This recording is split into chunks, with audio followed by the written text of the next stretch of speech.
Hello friends. TB का रोग एक संपूर्ण जानकारी सीरीज़ में आप सभी का स्वागत है। आज इसके पार्ट 3 में हम जानने वाले हैं कि टीबी कितने प्रकार की होती है, टाइप्स ऑफ ट्यूबरकुलोसिस। तो चलिए जानते हैं कि टीबी कितने प्रकार की होती है। तो जब हम बात करते हैं टीबी के प्रकार की, तो टीबी 4 प्रकार की होती है, पर साधारणतः इसे 2 प्रकार का माना जाता है। There are 4 types of TB, but generally it is consider to be of 2 types. तो हमारी 4 टाइप की टीबी होती है। उसमें से सबसे पहली और जो सबसे इम्पॉर्टेंट टीबी है वो है हमारी पल्मोनरी टीबी, यानी कि फेफड़ों की टीबी। और दूसरी टीबी जो है वो है एक्स्ट्रा पल्मोनरी टीबी, यानी जो फेफड़ों से बाहर की टीबी होती है उसको हम कहते हैं एक्स्ट्रा पल्मोनरी टीबी। तीसरे टाइप की टीबी जो हमारी है वो है मिलियरी टीबी। और चौथे टाइप की जो टीबी है वो लेटेंट टीबी, या ऐसे हम हिंदी में बोलते हैं गुप्त टीबी। तो इन चारों टीबियों के बाद हम वन बाई वन सबके बारे में जानते हैं और डिटेल में डिस्कशन करते हैं कि ये चारों टीबी किस प्रकार की होती हैं। तो सबसे पहली टीबी जो हमारी है वो है पल्मोनरी टीबी, या जिसे हम कहते हैं फेफड़े की टीबी, जिसे हम सामान्य भाषा में फेफड़े की टीबी कहते हैं। और यह फेफड़े के अंदर होती है, which is commonly called lung TB and it occurs inside the lungs. जो लंग्स के अंदर टीबी हो रही है वो हमारी टीबी पल्मोनरी टीबी कहलाती है। भारत में क्या होता है, 60 से 70% लोगों को यही टीबी होती है, यानी कि पल्मोनरी टीबी होती है। In India 60 to 70% people have this type of a TB. ऐसा क्यों होता है इसे हम अपने अगले पॉइंट में डिस्कस करेंगे, लेकिन अभी हम ये जान लेते हैं कि 60 से 70% लोगों को जो टीबी होती है वो पल्मोनरी टीबी होती है। अब पल्मोनरी टीबी में क्या होता है कि इसमें एक से दूसरे व्यक्ति में फैलने की संभावना अत्यधिक होती है, यानी कि सबसे ज़्यादा होती है। There is a high possibility of it spreading from one person to another person. तो क्या होता है कि एक व्यक्ति से दूसरे व्यक्ति में फैलती है, तो ये एक संक्रामक बीमारी है। पल्मोनरी टीबी हमारी संक्रामक होती है। अब हम बात कर लेते हैं एक्स्ट्रा पल्मोनरी टीबी की। अब जो टीबी हमारी फेफड़ों से बाहर शरीर के किसी भी अंग में होती है उसे हम कहते हैं extra pulmonary TB. TB which occurs in any part of the body other than the lungs is called extra pulmonary TB. तो जो टीबी फेफड़े से अलावा शरीर के किसी भी अन्य ऑर्गन में होती है वो हम कहते हैं एक्स्ट्रा पल्मोनरी। तो एक्स्ट्रा पल्मोनरी में क्या होता है कि एक्स्ट्रा पल्मोनरी हमारी बहुत सारी टीबी होती है। जैसे हमारी एग्जाम्पल के तौर पे गांठों की टीबी हो गई, जिसे हम लिम्फ नोड की टीबी बोलते हैं। पेट की टीबी हो गई, इंटेस्टाइन की टीबी हो गई, दिमाग की टीबी हो गई, हड्डियों की टीबी हो गई, प्लूरल इफ्यूज़न हो गया, जिसे हम बोलते हैं फेफड़ों में पानी भर जाता है उसकी टीबी। आपका महिलाओं में गर्भाशय की टीबी होती है, यूट्रस टीबी जिसे हम बोलते हैं। तो जो एक्स्ट्रा पल्मोनरी टीबी का एरिया है वो शरीर के किसी भी अंग में हो सकता है, एक्सेप्ट आपके बाल और नाखून को छोड़ के और फेफड़ों को छोड़ के, क्योंकि जो फेफड़े में टीबी है उसे हम पल्मोनरी टीबी बोलेंगे। अब क्या होता है कि भारत में जो टोटल टीबी के मरीज हैं उनमें से 1/3 जो पार्ट है वो आपका एक्स्ट्रा पल्मोनरी टीबी के मरीजों का होता है। बाकी जो ज़्यादा पार्ट है, मैक्सिमम पार्ट है, वो आपका पल्मोनरी टीबी का होता है। और एक्स्ट्रा पल्मोनरी टीबी में भी जो सबसे ज़्यादा होने वाली एक्स्ट्रा पल्मोनरी टीबी हैं, जिनके मैक्सिमम केसेस देखने को मिलते हैं, वो है आपकी गांठों की टीबी यानी कि लिम्फ नोड की टीबी, बोन टीबी यानी कि हड्डियों की टीबी, आपकी प्लूरल टीबी या टीबी प्लूरेसी बोलते हैं, हमारे फेफड़ों के जो झिल्ली होती है उसमें पानी भर जाना, या आम भाषा में हम बोलते हैं कि फेफड़ों में पानी भर गया।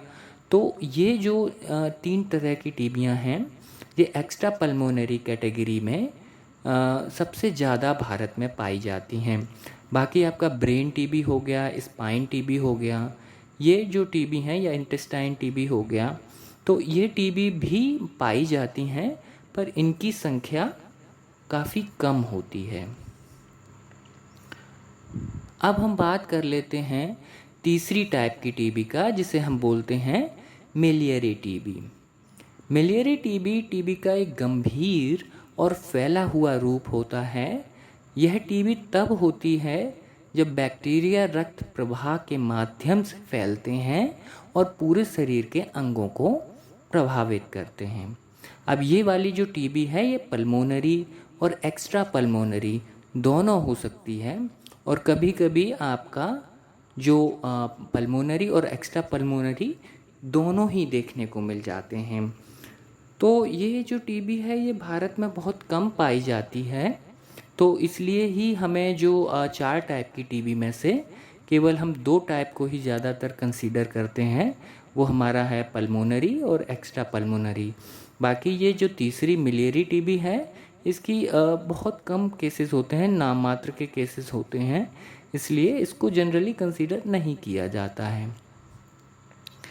चौथी और जो आखिरी हमारी टीबी है वो है लेटेंट टीबी, जिसे हम हिंदी में गुप्त टीबी भी बोल देते हैं।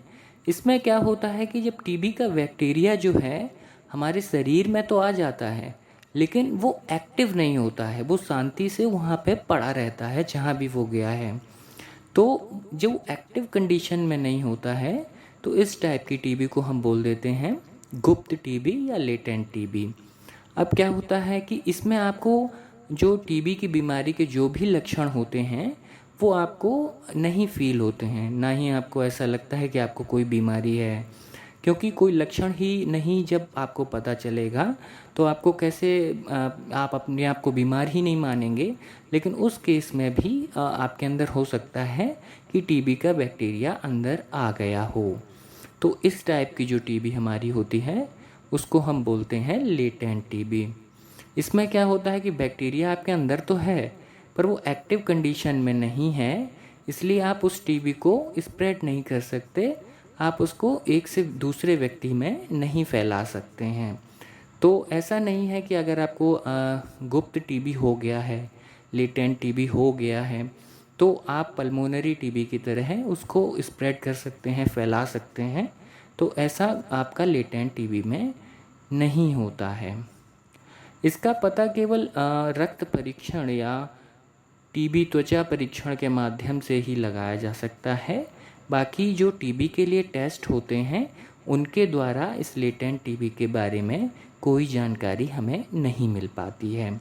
तो अब हम एक बार देख लेते हैं कि लेटेंट टीबी और पल्मोनरी टीबी में क्या डिफरेंस है। अब लेटेंट टीबी यहाँ पे आप देख रहे हैं, जो लेफ़्ट साइड में जो हमारा लंग्स है उसमें लेटेंट टीबी का जो बैक्टीरिया है वो आ चुका है और वो शांति से एक जगह पर अपना रुका हुआ है।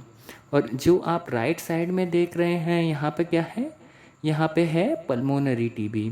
और पल्मोनरी टीबी में क्या है कि बैक्टीरिया जो हमारा है वो पूरे में फैल गया है और फैलने की वजह से पूरे लंग्स में वो फैल चुका है और स्पुटम या बलगम के माध्यम से वो हमारे ऊपर विंड पाइप में, ट्रेकिया में या मुंह में भी आ रहा है। तो इसलिए उसके फैलने की संभावना होती है और लेटेंट टीबी में फैलने की संभावना नहीं होती है। तो ये होती हैं 4 प्रकार की टीबियाँ और उनमें से भी जो इम्पॉर्टेंट हैं या जो जिन्हें हम जनरली कंसीडर करते हैं वो आपकी हो गई पल्मोनरी टीबी और एक्स्ट्रा पल्मोनरी टीबी। बाकी लेटेंट और मिलियरी टीबी को हम जनरली कंसीडर नहीं करते हैं। तो अगर आपसे कोई पूछता है कि टीबी आपकी कितने प्रकार की होती है, तो हमें जनरली 2 ही प्रकार की टीबी बतानी है। पहला आपका पल्मोनरी जो फेफड़े में होती है और दूसरी आपकी एक्स्ट्रा पल्मोनरी जो फेफड़े से अलावा शरीर के किसी और अंग में होती है। तो आज के इस वीडियो में बस इतना ही, और बाकी आप किस विषय पर और ज़्यादा जानना चाहते हैं वो आप कमेंट के माध्यम से हमें बता सकते हैं। यदि आज के इस लेक्चर से रिलेटेड कोई भी आपकी क्वेरी है तो वो आप कमेंट के माध्यम से हमसे पूछ सकते हैं। तब तक के लिए अपना ध्यान रखिए। नमस्कार।